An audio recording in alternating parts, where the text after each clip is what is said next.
আসসালামু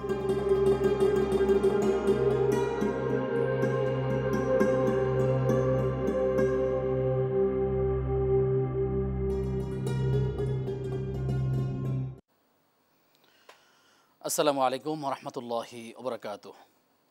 বিসমিল্লাহ আলহামদুলিল্লাহ আসসালাতু আসসালামু আলা রসুলিল্লাহ ওয়ালা আলিহি ও আসহাবিহি আজমাইন আম্মা বাদ।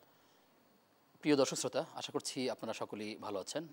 আমরাও আল্লাহ তাআলার মেহরবানিতে ভালো আছি আলহামদুলিল্লাহ। প্রিয় দর্শক, আপনারা জানেন যে আপনাদের জন্য দেশ টিভির এক অনন্য আয়োজন ইসলামকে জানার, ইসলামকে বোঝার, ইসলামী জীবন ও জিজ্ঞাসা। এই অনুষ্ঠানে আজকের পর্বে আমি আব্দুল কাহার আপনাদের সাথে রয়েছি এবং আমরা যে বিষয় নিয়ে কথা বলতে চাই, আমরা নির্দিষ্ট একটি বিষয়ে কথা বলি, তারই ধারাবাহিকতা আজ আমরা কথা বলতে চাই ইংরেজি জানলে দাওয়াত সহজ। আল্লাহ রাব্বুল আলামিন প্রিয় নবী মুহাম্মদ রাসূলুল্লাহ সাল্লাল্লাহু আলাইহি ওয়াসাল্লামকে গোটা বিশ্ববাসীর জন্য রহমত হিসেবে পাঠিয়েছেন, সতর্ককারী হিসেবে পাঠিয়েছেন, উপদেশকারী হিসেবে পাঠিয়েছেন। তো নানা কোরআনুল কারীমে এরকম অসংখ্য বর্ণনা রয়েছে। তো আমরা গোটা বিশ্বের কত মানুষের কাছে ইসলামের সৌন্দর্যকে তুলে ধরতে পেরেছি। আমরা অনেক ক্ষেত্রেই ভাষার দক্ষতা না থাকবার কারণে ইসলামের সৌন্দর্যকে ফুটিয়ে তুলতে পারছি না। সেটা হতে পারে আরবি, সেটা হতে পারে ইংরেজি কিংবা বাংলা বা অন্য যে কোনো ভাষায়। কিন্তু আমাদের এই ভাষা দক্ষতা না জানবার কারণে আমরা আমাদের দিনের দাওয়াতগুলো, কোরআনের মেসেজগুলো, হাদিসের মেসেজগুলো মানুষের কাছে পৌঁছাতে পারছি না। সেই চিন্তাকে সামনে রেখে আমরা আলোচনার বিষয় রেখেছি ইংরেজি জানলে দাওয়াত সহজ। আর এই বিষয়ে কথা বলবেন অত্যন্ত শ্রদ্ধাভাজন ব্যক্তিত্ব, মাদ্রাসাতু আহমদের পরিচালক, একই সাথে আহমদ এডুকেশনের পরিচালক মুফতি জুবায়ের আহমদ। আসসালামু আলাইকুম রহমতুল্লাহ। ওয়ালাইকুম আসসালাম রহমতুল্লাহি ওবরাকাতুহ। কেমন আছেন আপনি? আলহামদুলিল্লাহ ভালো আছি, আপনি কেমন আছেন? আলহামদুলিল্লাহ, আল্লাহ রাব্বুল আলামিন ভালো রেখেছেন। আপনার মাধ্যমে আমরা দর্শককে ইংরেজি বিষয়ক দাওয়াত কীভাবে সহজ করে মানুষের কাছে পৌঁছানো যায় সে বিষয়ে আমরা কথা শুনবো ইনশাআল্লাহ তাআলা। ইনশাআল্লাহ। বারাকাল্লাহু ফিকুম। প্রিয় দর্শক, আপনিও চাইলে আমাদের সাথে আয়োজনে যুক্ত হতে পারবেন। দেশ টিভি ইসলামিক শো ফেসবুক পেজের কমেন্টে যে কোনো প্রশ্ন আমাদেরকে জানালে আমরা সে সকল প্রশ্নের সরাই সমাধান জানবার চেষ্টা করব ইনশাআল্লাহ তাআলা। মোহতারাম, ভূমিকাতে আমি বলেছি যে ইংরেজি জানলে দাওয়াত সহজ। এই ইংরেজি ভাষা নিয়ে একটি কথা এমন রয়েছে, বলা হয়ে থাকে যে কোনো একটা ঘটনার পক্ষ থেকে কোনো এক সময় নাকি আলেমরা বলেছিল ইংরেজি শেখাটা অপরাধ কিংবা পাপ বা গুনাহ বা হারাম। আসলে এই বিষয়টি আপনি কীভাবে দেখছেন? ধন্যবাদ গুরুত্বপূর্ণ প্রশ্নটি করার জন্য। যারা দেখছেন দেশ এবং বিদেশে সকলকে ধন্যবাদ জানাচ্ছি। খুব চমৎকার একটি প্রশ্ন। এই বিষয়টি অনেকের মধ্যেই আছে, অনেকেই ধারণা করেন যে আলেমরা হয়তো কোনো সময় ফতোয়া দিয়েছিলেন যে ইংরেজি শেখা হারাম। আসলে যুগ যুগ ধরে আলেমদের উপরে কিছু অপবাদ চলে আসতেছে। একটা শ্রেণীর মানুষ আলেমদেরকে ছোট করার জন্য, আলেমদেরকে সমাজ থেকে দূরে সরানোর জন্য, সমাজের সর্বস্তরের মানুষজন তাদেরকে গ্রহণ করে না নেয়, সেজন্য বিভিন্ন ধরনের অপবাদ দিয়ে আসছে। আগেও দিয়ে আসছে, এখনও দিচ্ছে, সামনে হয়তো দিবে। তেমনই একটি অপবাদ হচ্ছে আলেমরা ইংরেজি শেখার হারাম ফতোয়া দিয়েছিল। যে কোনো অপবাদ দেওয়ার জন্য বা দাবি করার জন্য তাতে প্রমাণ থাকতে হবে। জি অবশ্যই।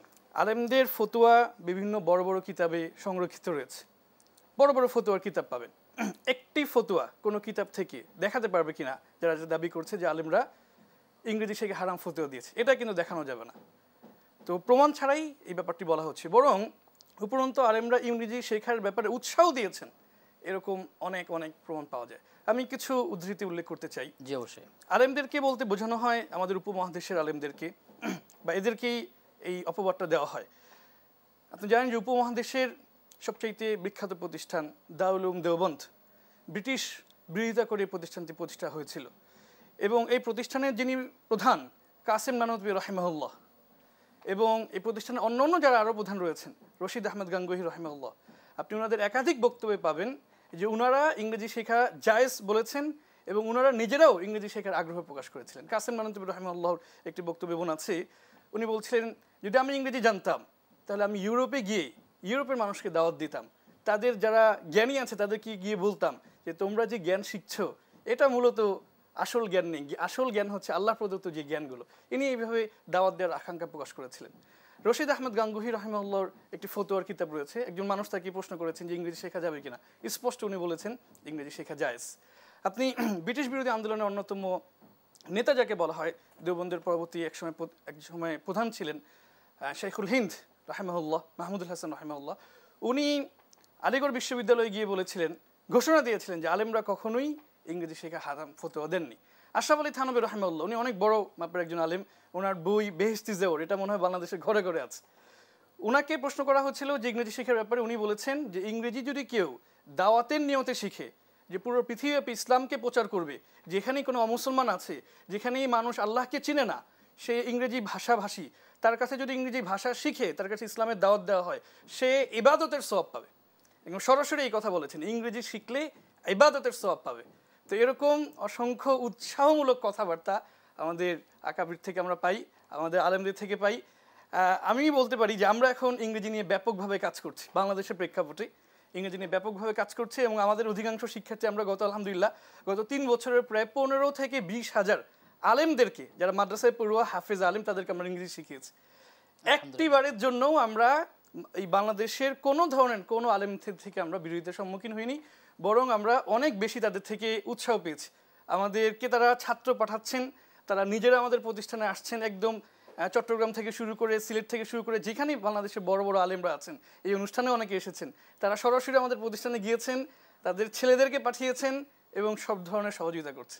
তার মানে হলো তাহলে এই যে ইংরেজি শেখা হারাম বিষয়টি মনে হয় এরকম নয়, অথবা ইংরেজি হয়ে যাওয়াটা হারাম ঘোষণা করা হয়েছে, সেটা কিন্তু সম্পূর্ণ ভিন্ন বিষয়, ভিন্ন একটা বিষয়। ইংরেজ হওয়া হারাম বা ইংরেজের কৃষ্টি কালচার, ইংরেজদের যে আদর্শ সেই গ্রহণ করা হারাম, সেটা কিন্তু এখনো বলেন, সেটা কিন্তু এখনো বলেন। একজন মুসলমান সে ইসলামকে সর্বপ্রথম সে লালন করবে, তার সব কিছুর মূল উদ্দেশ্য থাকবে আল্লাহকে রাজি খুশি করা, আল্লাহকে সন্তুষ্টি করা। এটার বিপরীত, এটা বাদ দিয়ে যে বর্তমান পাশ্চাত্যে যে কৃষ্টি কালচার আছে সেগুলো যদি কেউ গ্রহণ করে নেয়, সেটা কিন্তু তখনও হারাম ছিল, এখনও হারাম থাকবে। সেই প্রেক্ষাপটে কিছু হারাম ফতোয়া দিয়েছিল কিছু প্রতিষ্ঠান, এখনও বাংলাদেশে কিছু কিছু অঞ্চলে এনজিওর নাম নিয়ে কিছু প্রতিষ্ঠান ইংরেজরা এমন করছে, শিক্ষা প্রতিষ্ঠান, কিন্তু শিক্ষা প্রতিষ্ঠানের নামে সেখানে কিন্তু ধর্ম পরিবর্তন করে ইসলাম ধর্ম ছেড়ে অন্য ধর্ম, খ্রিস্টান ধর্ম গ্রহণ করার একটা পায় তারা চালিয়ে যায়। এরকম কিছু শিক্ষার নামে তারা কিন্তু ইসলাম থেকে বিমুখ সহায়তার নামে, শিক্ষার নামে, মেডিকেলের নামে, মেডিকেল সার্ভিসের নামে, চিকিৎসা সহায়তার নামে ইসলাম থেকে মানুষকে দূরে নিয়ে যাওয়ার একটা চেষ্টা কিন্তু তখনও চালিয়েছে, এখনো চালিয়েছে। ওই ধরনের কার্যক্রমে যুক্ত হওয়া তখনও হারাম ছিল, এখনো হারাম। আমাদেরকে সতর্ক থাকতে হবে এই বিষয়ে।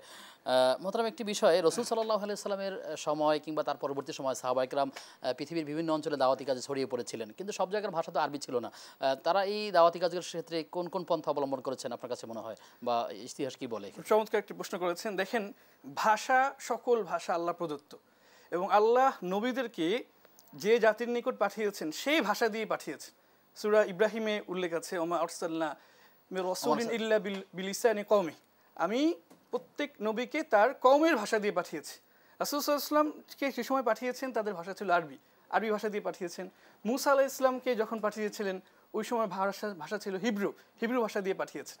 তো দেখা যাচ্ছে আল্লাহর নিজাম হচ্ছে যেই জাতির কাছে নবী পাঠাচ্ছেন সেই ভাষা দিয়ে পাঠাচ্ছেন।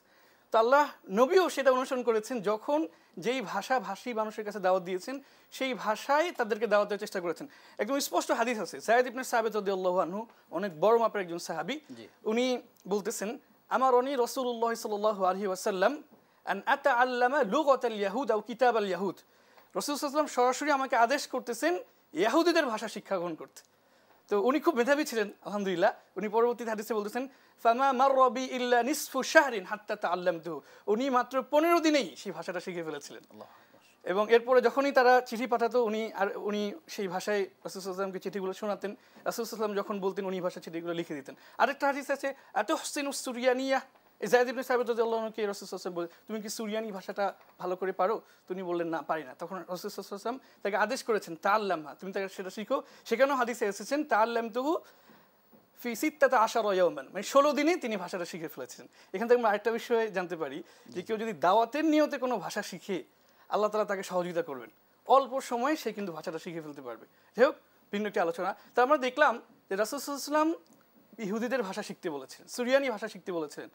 বাইজেন্টাইনে যখন আপনার পাঠানো হলো দিহইয়া কালবি রাদিয়াল্লাহু আনহুকে, উনি কিন্তু বাইজেন্টাইনের ভাষা জানতেন। আপনি সালমান ফার্সি রাদিয়াল্লাহু আনহু, ওনার কথা জানেন, উনি ফার্সি ভাষা জানতেন। ওনার মাধ্যমে রাসূল সাল্লাল্লাহু আলাইহি ওয়াসাল্লাম ফার্সি ভাষী মানুষদের মধ্যে অনেক দাওয়াতি কাজ করেছেন এবং বহু মানুষ ইসলাম গ্রহণ করেছেন। দিহইয়া কালবি রাদিয়াল্লাহু আনহু, উনাকে রাসূল সাল্লাল্লাহু আলাইহি ওয়াসাল্লাম এক এলাকায় পাঠিয়েছেন, ওই এলাকার ভাষা উনি জানতেন। তো এইভাবে দেখা যাচ্ছে যে অসংখ্য, মুআয ইবনে জাবালকে ইয়ামানে পাঠিয়েছিলেন, তো উনি ইয়ামানের ভাষাটা জানতেন। তো রাসূল সাল্লাল্লাহু আলাইহি ওয়াসাল্লাম যেই ভাষার ভাষী মানুষ যেই এলাকার মানুষের ভাষা জানতো তাদেরকে সেখানে পাঠিয়েছেন, সেভাবে দাওয়াতি কাজ করার চেষ্টা করেছেন। জি, তো শুকরিয়া। সেই হিসেবে বর্তমানে যদি আমরা ইংরেজি শিখি আরেকজনকে দাওয়াতি পৌঁছায় দেওয়ার জন্য, তো সেই রাসূলের আদেশ অনুযায়ী কাজ হবে আশা করি। জি, অবশ্যই। তো ইংরেজি জানার প্রতি আমরা উৎসাহিত করছি, যে এটা এই কারণে যে ইসলামের দাওয়াতগুলো যেন মানুষের কাছে পৌঁছে দেওয়া যায়। ইংরেজি জানা একজন মুসলিম কি কিয়ামতের দিন আল্লাহ তাআলার কাছে জবাব দিতে হবে কিনা এভাবে, যে সে ভাষা জানা সত্ত্বেও তিনি অমুসলিমদের সমাজে বা কমিউনিটিতে দাওয়াতি কাজ করলেন না, সে বিষয়টি ইসলাম কিভাবে ব্যাখ্যা করবেন, বা ইসলামের এই বিষয়টা? চমৎকার চমৎকার প্রশ্ন। আসলে আল্লাহ রাব্বুল আলামিন আমাদেরকে কিছু দায়িত্ব দিয়ে এই দুনিয়াতে পাঠিয়েছেন। এর মধ্যে অত্যন্ত প্রধান একটি দায়িত্ব হচ্ছে আল্লাহ তাআলা যে এক, আল্লাহ তাআলা যে একক, এবং নবী সাল্লাল্লাহু আলাইহি ওয়াসাল্লাম যে আল্লাহর রাসূল, এই বার্তাগুলো মানুষের মধ্যে পৌঁছে দিতে হবে। বাল্লিগু আন্নি ওয়ালাউ আয়া, বুখারী শরীফের হাদিস। একটি আয়াত হলেও পৌঁছে দিতে হবে। আলা ফালিয়ুবাল্লিগিশ শাহিদুল গায়ব, যারা উপস্থিত আছে, যারা এই কথাগুলো শুনতেছে, তারা যেন অনুপস্থিতদের কাছে পৌঁছিয়ে দেয়। প্রত্যেক মুসলমানের এটা দায়িত্ব। রাসূল সাল্লাল্লাহু আলাইহি ওয়াসাল্লামকে আল্লাহ পাঠিয়েছেন, রাসূল সাল্লাল্লাহু আলাইহি ওয়াসাল্লাম বলতেছেন, কোরআনের আয়াত আল্লাহ শিখিয়ে দিচ্ছেন এভাবে, কুল হাযিহি সাবিলি আদউ ইলাল্লাহ। আরো আয়াত আছে, ওমান আহসানু কাওলাম মিম্মান দাআ ইলাল্লাহ। রাসূল সাল্লাল্লাহু আলাইহি ওয়াসাল্লাম বলতেছেন, এটা আমার কাজ, আমি আল্লাহর পথে মানুষকে দাওয়াত দেব, এটাই আমার কাজ। আবার বলা হচ্ছে, ওই ব্যক্তির থেকে উত্তম কে হতে পারে, ওই কথার থেকে উত্তম কথা কার হতে পারে, যে আল্লাহর পথে দাওয়াত দেয়। ওমান আহসানু কাওলাম মিম্মান দাআ ইলাল্লাহ। আমাদেরকে শ্রেষ্ঠ উম্মত বলা হয়েছে, ভালো উত্তম উম্মত বলা হয়েছে। কারণ কি, কুনতুম খায়রা উম্মাতিন উখরিজাত লিন-নাস তা'মুরুনা বিল মা'রুফ ওয়া তানহাউনা আনিল মুনকার। তোমরা মানুষের কাছে যাবা, মানুষকে সৎ পথের আদেশ করবা, অসৎ পথ থেকে নিষেধ করবা। তো এই কাজগুলোই হচ্ছে আমাদের অন্যতম জীবনের উদ্দেশ্য। এখন আমি ইংরেজি ভাষা শিখলাম, কিন্তু আমি মানুষকে দাওয়াত দিলাম না।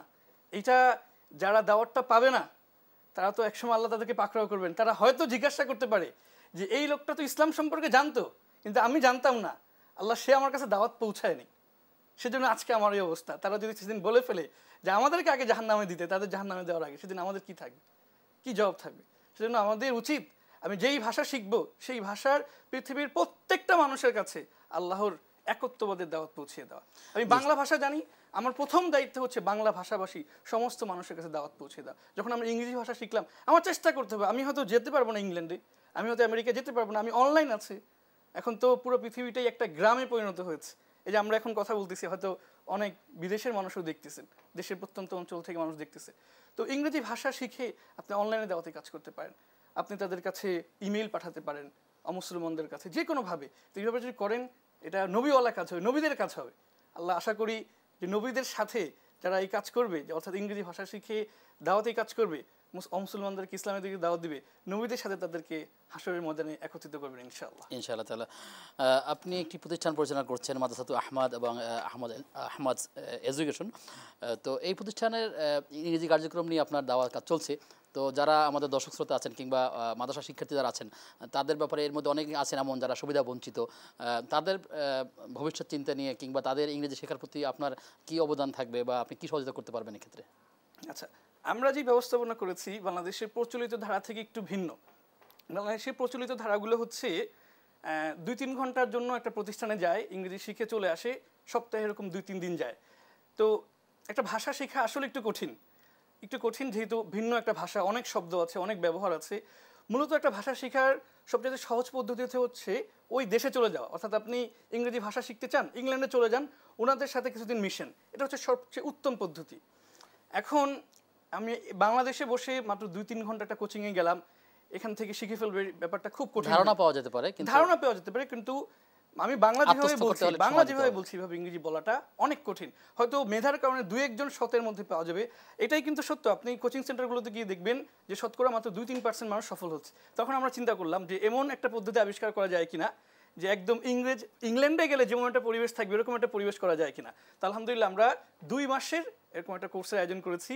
এটা পুরোটা মানে আমরা ওই জায়গাটাকে বলি নিউ ইয়র্ক বা হচ্ছে আপনার লন্ডন, এরকম একটা জায়গার নাম দিয়ে দিয়েছে। আমাদের ওই এলাকায় ঢুকলে, অর্থাৎ আমাদের কোর্সে ঢুকলে এখানে একদম 2 মাস থাকতে হবে, ফজর থেকে রাত পর্যন্ত, এবং রাতেও এখানে ঘুমাইতে হবে, এবং 2 মাস এখানে ইংরেজিতেই কথা বলতে হবে।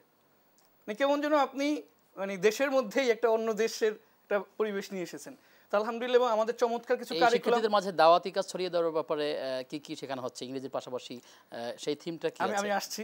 তো এইভাবে 2 মাস টানা ইংরেজি পরিবেশে থাকার কারণে ওই কাজটা হয়ে যাচ্ছে। যেটা প্রথমে বললাম যে ইংল্যান্ডে গিয়ে আপনি যদি ইংরেজি শিখতেন যতটা উপকার হতো তেমন উপকার হয়ে যাচ্ছে। আমরা দেখছি যে কিছুই পারে না ইংরেজিতে, বেশিরভাগ ছাত্ররা কিন্তু এই অবস্থা, 1 মিনিট কথা বলতে পারে না, তারা 2 মাস পরে অনর্গলভাবে ইংরেজিতে কথা বলতে পারছে, মনে হয় যে অনেক বছর ধরে ইংরেজি শিখেছে। মাঝখানে আপনি আরেকটা প্রশ্ন করলেন যে তাদের মধ্যে আমরা দাওয়াতি কাজ করতে পারতেছি না। অনেক সময় বলা হয় যে ইংরেজি শিখতে গেলে আমি হয়তো অনেক খারাপ কাজ করে ফেলতে পারি, বা বাংলাদেশে ইংরেজি শেখার হয়তো ভালো পরিবেশ নেই। অথচ পরিবেশটা আলহামদুলিল্লাহ আমরা এমন করার চেষ্টা করেছি, ইংরেজি শিখতে এসেছে তার আগে দাড়ি ছিল না, 2 মাস পরে তার এত বড় বড় দাড়ি রেখে ফেলেছে। ইংরেজি শিখতে এসেছে, আগে হয়তো জামাতে নামাজ পড়তো না, এখন সে আমাদের একটা পুরস্কার ব্যবস্থাপনা আছে, 40 দিন সে তাকবীরুল্লাহর সাথে জামাতে নামাজ পড়ে একটা পুরস্কার পেয়েছে। তার মানে হচ্ছে তারা শুধু ভাষাই শিখবে না, বরং ইসলামটাকে মানুষের কাছে পৌঁছে দিবে এবং নিজেও ধারণ করবে। কোরআন তেলাওয়াত শুদ্ধ ছিল না, আমরা একটা বাধ্যতামূলক কোরআন তেলাওয়াত নিজেও ধারণ করবে এবং অন্য মানুষের মাঝে সেই দাওয়াতি কাজটাও ছড়িয়ে দিবে। আমরা চেষ্টা করছি, দোয়া করবেন, সেই লক্ষ্যে কাজ করতে হবে। জি, আপনার কাছে আবার আসবো বিরতির পর ইনশাআল্লাহ তাআলা। প্রিয় দর্শক, আপনারা দেখছেন ইসলামী জীবন ও জিজ্ঞাসা। সময় হয়েছে একটা বিরতির, ফিরছি কিছুক্ষণ পর, সাথে থাকুন।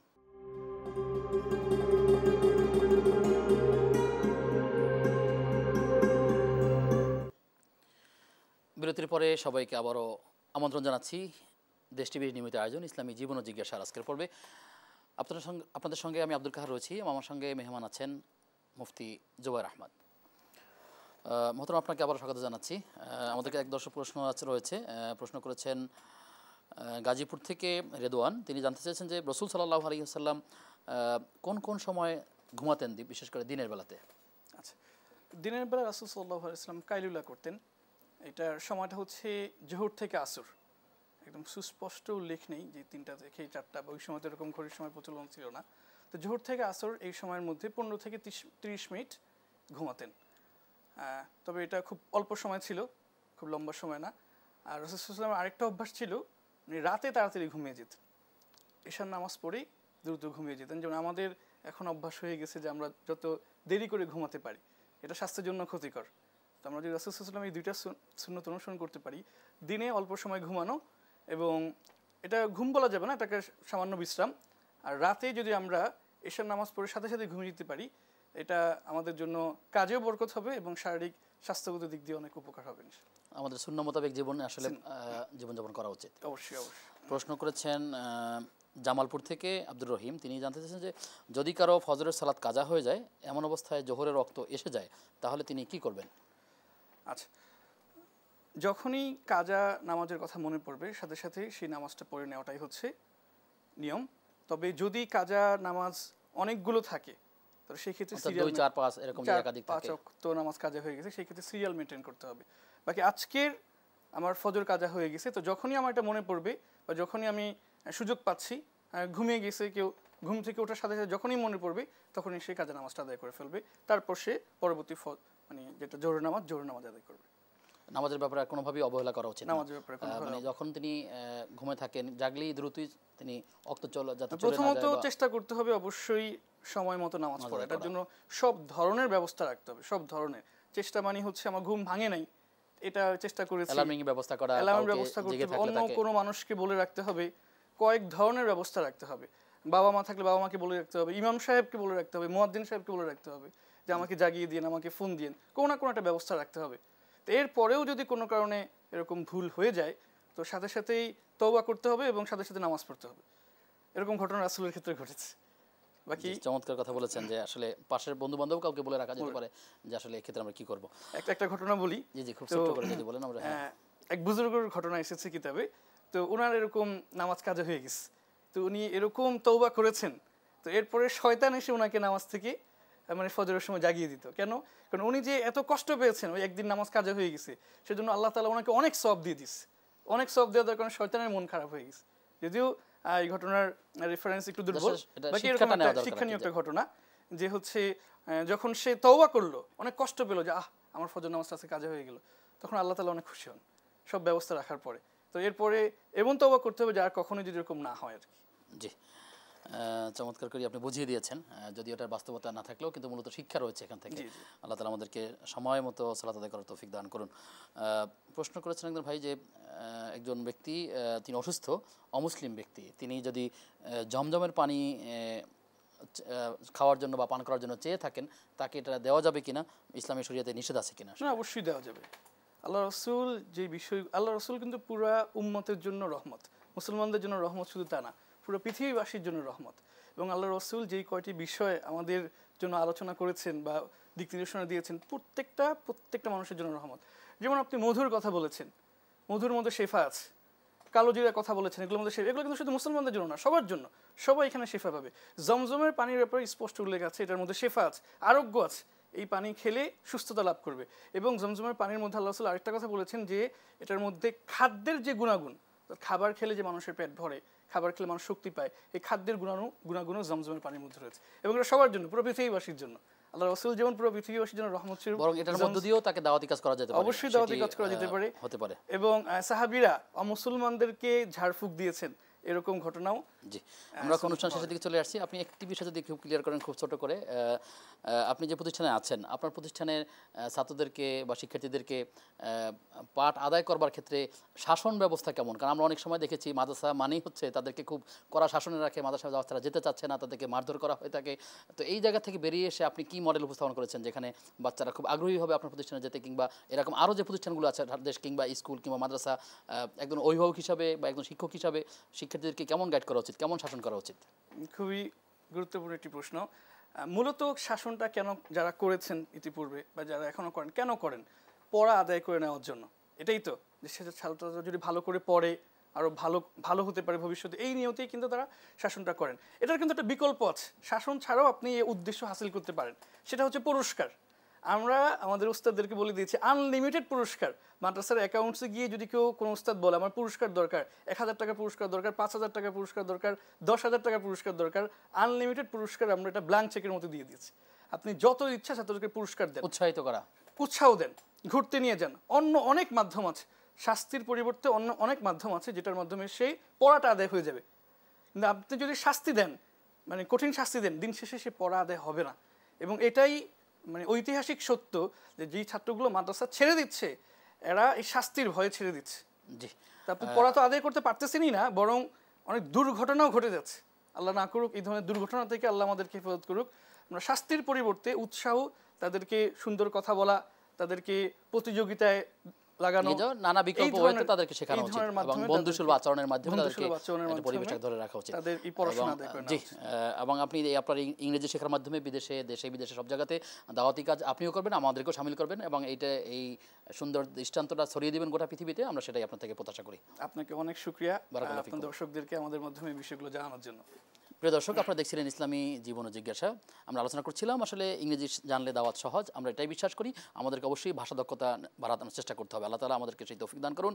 প্রিয় দর্শক, আজ এ পর্যন্তই। আগামী অনুষ্ঠান দেখবার আমন্ত্রণ জানিয়ে আজকের মতো বিদায় নিচ্ছি। আসসালামু আলাইকুম ওয়া রাহমাতুল্লাহি ওয়া বারাকাতুহু।